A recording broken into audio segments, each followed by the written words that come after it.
அலைக்கும் வரஹ்மத்துல்லாஹி வபரகாத்துஹு. உங்கள் அனைவரின் மீதும் ஏக இறைவனின் சாந்தியும் சமாதானமும் உண்டாகட்டுமாக. சிந்தனைக்கு சில மணித்துளிகள். எல்லா மனிதர்களும் அதிகாலை எழுந்திருக்கும் பொழுது ஒரே எண்ணத்தோடு எழுந்திருக்கிறார்கள். அவர்கள் எந்த வாழ்க்கை முறையை கடைபிடிப்பவர்களாக இருந்தாலும் கிட்டத்தட்ட எல்லா மனிதர்களும் அதிகாலை எழுகின்ற பொழுது, அதிகாலை எழுகிறார்களோ இல்லையோ, அவர்கள் இரவு தூக்கத்திலிருந்து கண் விழிக்கின்ற பொழுது காரணம் என்னன்னா, சில பேர்கள் எழுந்திருப்பது 7 மணி 8 மணி இப்படியெல்லாம் இருக்கும். இப்படி எந்த பாரபட்சமும் இல்லாமல் எல்லா மனிதர்களும் ஒரே ஒரு விஷயத்தை தான் அதிகமாக நினைக்கிறார்கள். நீங்கள் நினைக்கிறீர்கள், நானும் நினைக்கிறேன். என்ன நினைக்கிறோம்?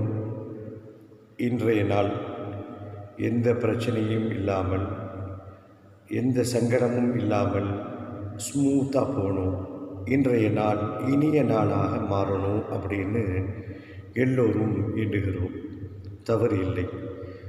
ஆனால் தூங்கி எழுந்திருச்ச அடுத்த நொடியில் பிரச்சனை வில்லங்கம் குடும்பத்திலிருந்தே துவங்கி விடுகிறது.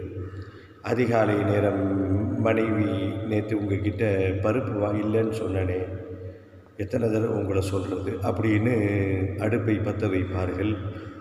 உடனே சூடாகி நாம் கொதிக்க ஆரம்பித்து விடுவோம்.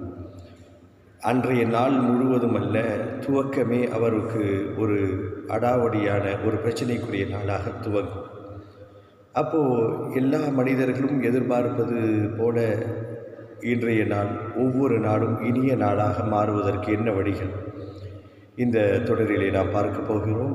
என்ன காரணம் அப்படின்னா, இந்த பதிவு நாம் செய்கின்ற பொழுது ஃபஜ்ர் தொழுகை முடித்து திக்ருகள் தஃப்சீர் எல்லாம் முடித்து ஒரு 5:40க்கு இந்த பதிவு செய்கிறேன். அப்போ இன்றைய நாள் இனிய நாளாக மாறணும்னா இஸ்லாம் என்னென்ன தீர்வுகள் சொல்கிறது, உளவியல் சார்ந்த பிரச்சனைகள்லாம் அலசுவது தான் இந்த தொடரினுடைய நோக்கம். தொடர்ந்து பயணிப்போம், பேசுவோம் இன்ஷா அல்லாஹ்.